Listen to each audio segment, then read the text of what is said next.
Video शुरू करने से पहले मैं आपको एक बात बताना चाहती हूँ। अब से tale of the nine tailed के सारे एपिसोड्स दो पार्ट्स में आएंगे, क्योंकि इस सीरीज के एपिसोड्स के वीडियोस बहुत बड़े हो जाते हैं और एडिटिंग में बहुत टाइम लग जाता है। तो इसीलिए अब से इस सीरीज के सारे एपिसोड्स को मैं दो पार्ट्स में एक्सप्लेन करूंगी ताकि टाइमली वीडियो डाल पाऊँ। Okay that's it. चलिए अब एपिसोड 8 के पार्ट 2 का एक्सप्लेनेशन शुरू करते हैं। नमस्कार दोस्तों, क्या हाल है? मैं हूँ शीतल बरियार और ड्रामा एक्सपो में आपका स्वागत है।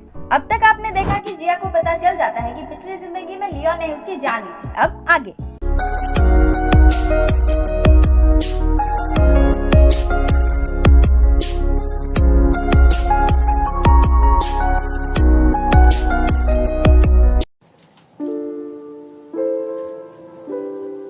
एपिसोड की शुरुआत लियोन के दौड़ने वाले सीन से होती है, जब वो जूतों की दुकान से दौड़ता हुआ जिया के घर जा रहा था ताकि वो उसे आईब्रोस ऑफ टाइगर यूज करने से रोक सके। और इधर जिया आईने के सामने खड़ी आईब्रोस ऑफ टाइगर पहन रही होती है। चश्मा पहनने के बाद उसे दिखता है कि आई खड़ी है और लियोन उसके पास लाल छाता लेकर आता है क्योंकि बारिश हो रही थी। एंड ऑब्वियसली वो बारिश लियोन ने कराई थी, कॉज नेचर को बारिश की जरूरत थी। आई लियोन के गाल पर हाथ रखकर बोलती है, हम दोनों के लिए समय की तीव्रता कितनी अलग है ना। बचपन से ही मैंने तुम्हें ऐसा ही देखा है और मैं इतनी बड़ी हो गई। लियोन बोलता है, क्या तुम्हें इससे डर लग रहा है? आई बोलती है, हाँ, पर इस बात से नहीं कि समय के साथ साथ मैं बूढ़ी हो जाऊंगी, बीमार हो जाऊंगी या फिर मर जाऊंगी, बल्कि इस बात से मैं परेशान हूँ कि तुम मेरे बिना खुद को कैसे संभालोगी। ये सुनकर लियोन इमोशनल हो जाता है।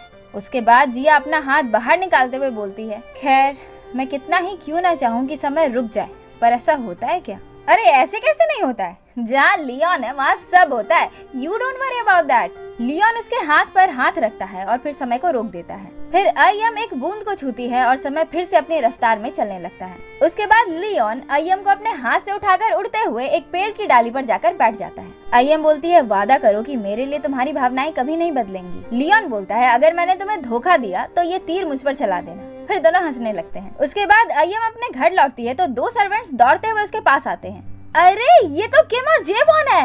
ओ तेरी, उस समय भी ये दोनों इसी के साथ थे।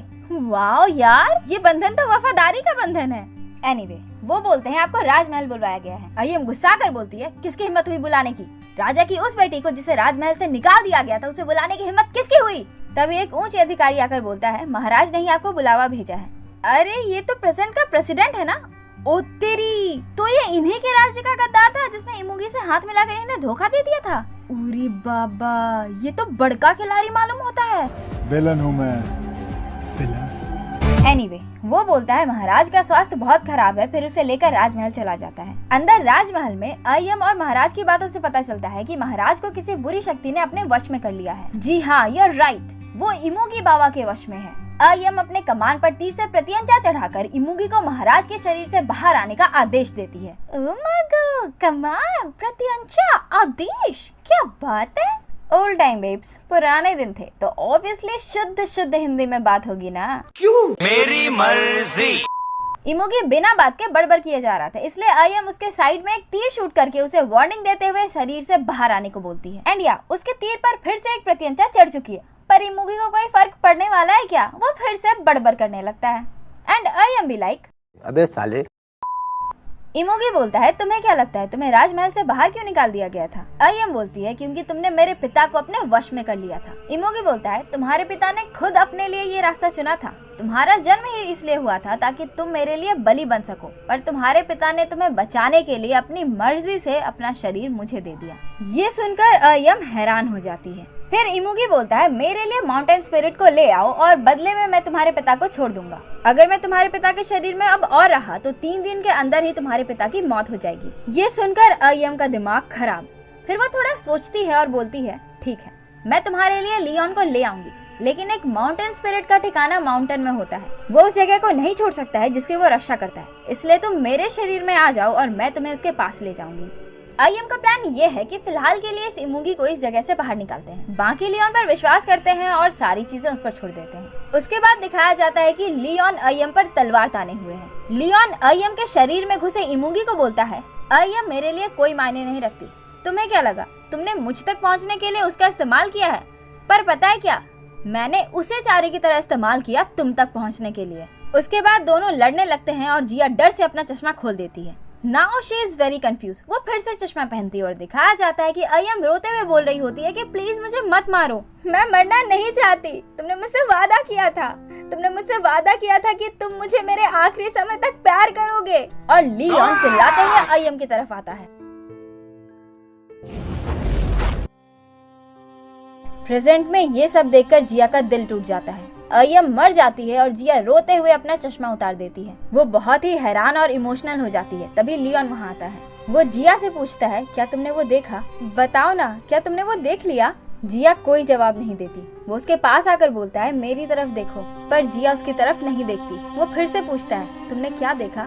जिया बोलती है, पिछली जिंदगी में मेरी जान ले ली गई।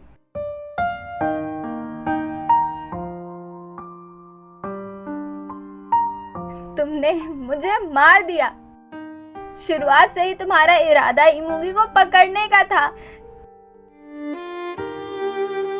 तुमने मुझे इस्तेमाल किया, तुमने मेरी बलि दे दी।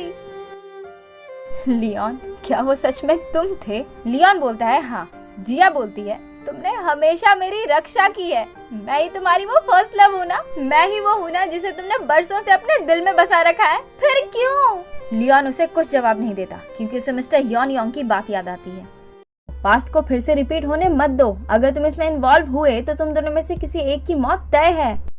इसलिए वो अपने रियल इमोशंस को मन में दबा कर बोलता है, हाँ मैंने ही तुम्हें मारा है। तुमने जो देखा मैं वैसा ही हूँ। ये सुनकर जिया का दिल टूट जाता है। वो गुस्से में बोलती है, बस इतना ही कहना है तुम्हें? तुमने मुझे बहकाया, अपने प्यार में पड़वाया और बस तुम्हें इतना ही कहना है?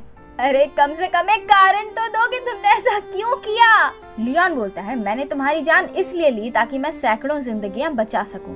आफ्टर ऑल मैं एक माउंटेन स्पिरिट हूँ। ये सुनकर जिया हंसने और रोने के मिक्स एक्सप्रेशंस के साथ बोलती है, मुझे समझ नहीं आ रहा है कि मैं इतनी दर्द में क्यों हूँ। क्यों मैं उस समय भी तुम्हारी ही चिंता कर रही थी जब तुम मेरी जान ले रहे थे, और क्यों मैं अभी भी तुम्हारी ही वजह से रो रही हूँ। लियोन जिया के आंसू पोंछकर बोलता है, गलत फहमी में मत रहो, ये इमोशंस तुम्हारे नहीं है। उसकी तरह एक्ट मत करो।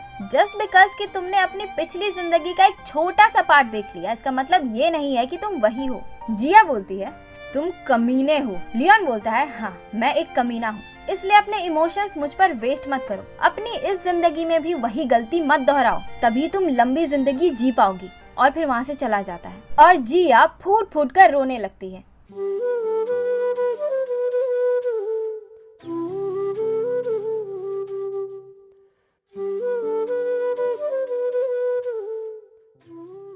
ली रैंग बहुत मस्त मूड में मिसेस स्नेल ब्राइट के रेस्टोरेंट आता है। अरे इसने ही तो दोनों चिंदी को अलग कर दिया, तो खुश तो होगा ही ना।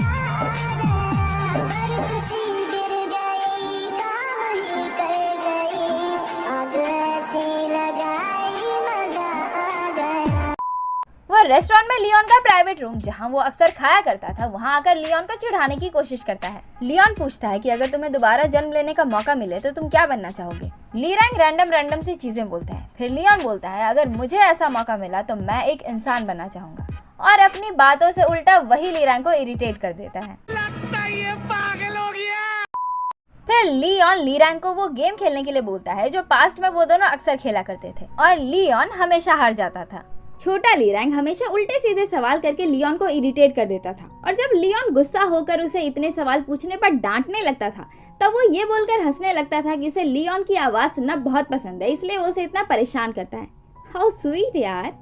पास्ट में तो हमेशा लियोन हारता था, पर प्रेजेंट में ली रैंग हार रहा था।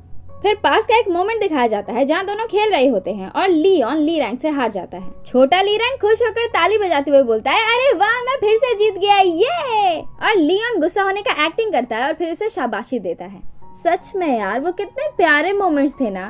काश टाइम और सिचुएशंस अभी भी सेम ही होते और दोनों आज भी एक दूसरे के साथ इतनी ही खुशी से रह रहे होते, कितना अच्छा होता ना। खैर अब कर भी क्या सकते हैं।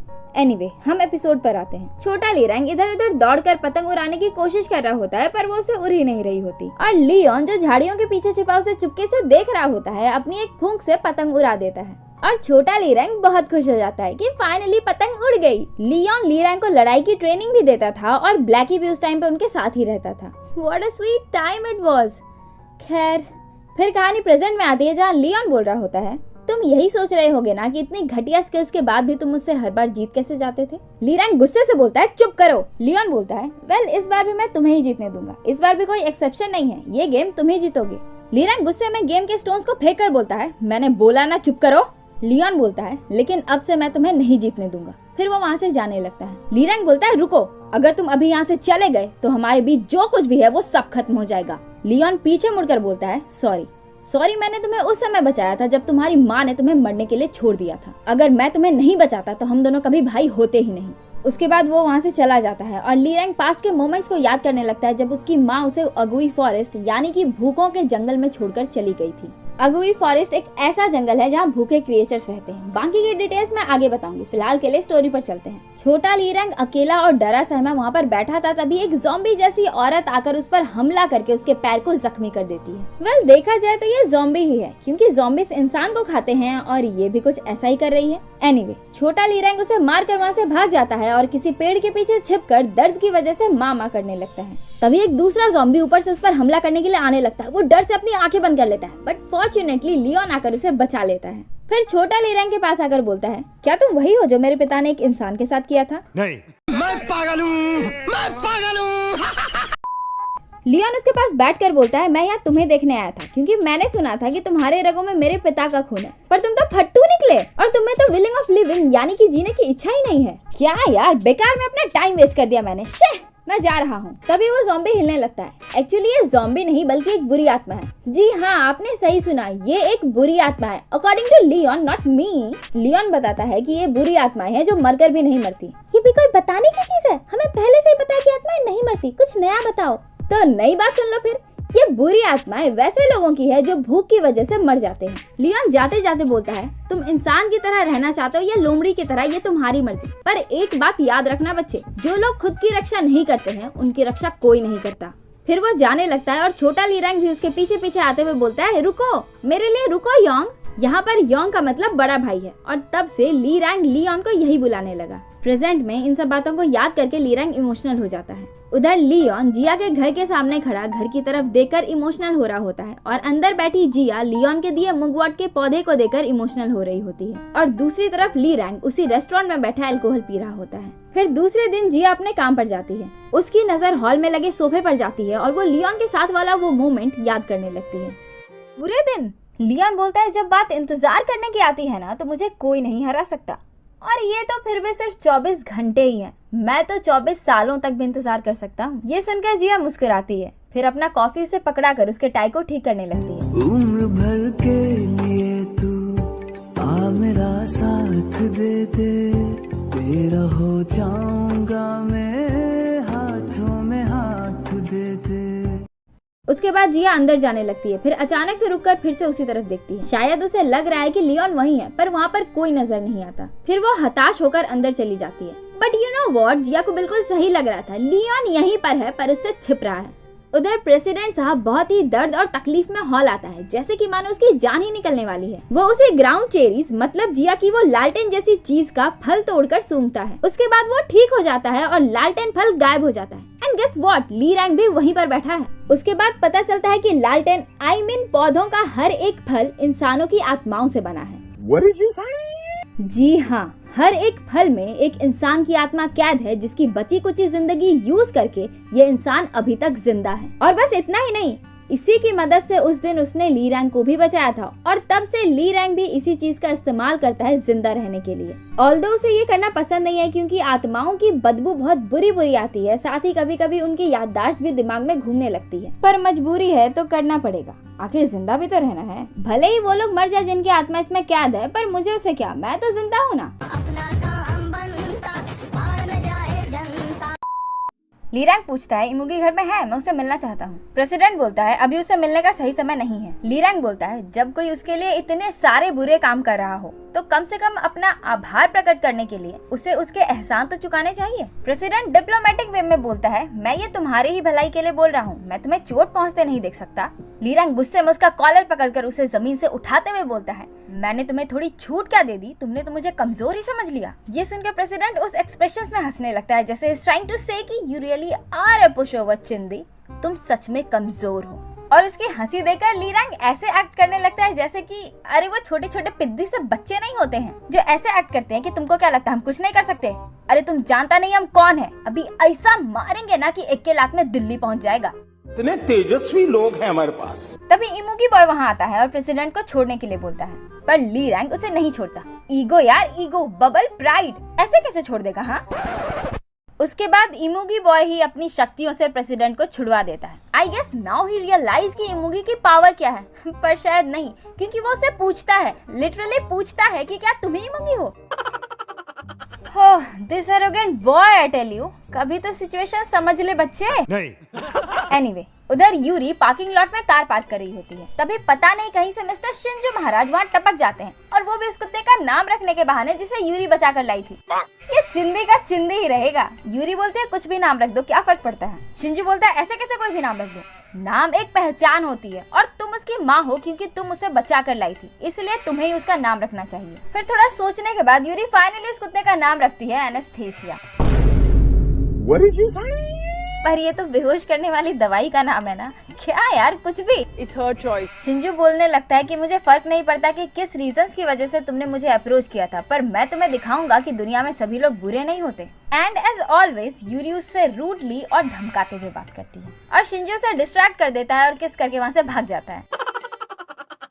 और इसी के साथ एपिसोड का पहला पार्ट भी यहीं खत्म होता है। तो कैसा लगा आपको ये एपिसोड, कमेंट करके जरूर बताइएगा। और हाँ, अभी भी 86% लोग ऐसे हैं जो वीडियो देखते तो हैं पर चैनल को सब्सक्राइब ही नहीं करा है। अब देखो ये तो बहुत गलत बात है ना। अरे फटाफट सब्सक्राइब करके हमारे एक्सपो फैमिली का हिस्सा बन जाइए, तभी तो हमारा हौसला बढ़ेगा। और हमारे इंस्टाग्राम अकाउंट को भी फॉलो कर लीजिए, क्योंकि चैनल पर आने वाले सभी वीडियोस के अपडेट सबसे पहले वहीं आते हैं। वैसे वहाँ पर और भी नौटंकियाँ चलती रहती है जो देखकर आपको बहुत मजा आएगा। और हाँ, आप मुझसे वहाँ पर बात भी कर सकते हैं और साथ ही ये सजेस्ट भी कर सकते हैं कि आगे मुझे कौन से ड्रामास को एक्सप्लेन करना चाहिए। ओके दैट्स इट, बहुत हो गया खुद का प्रमोशन। अब अगर आपको ये वीडियो अच्छी लगी तो लाइक कीजिए, अपने ड्रामा लवर दोस्तों के साथ इसे शेयर कीजिए। और हाँ, फिर से कह रही हूँ कि अगर आप इस चैनल पर नए हैं तो चैनल को सब्सक्राइब किए बिना मत जाइएगा। तो आज के लिए बस इतना ही, मिलते हैं किसी और दिन किसी और वीडियो के साथ। तब तक के लिए अलविदा, जय हिंद।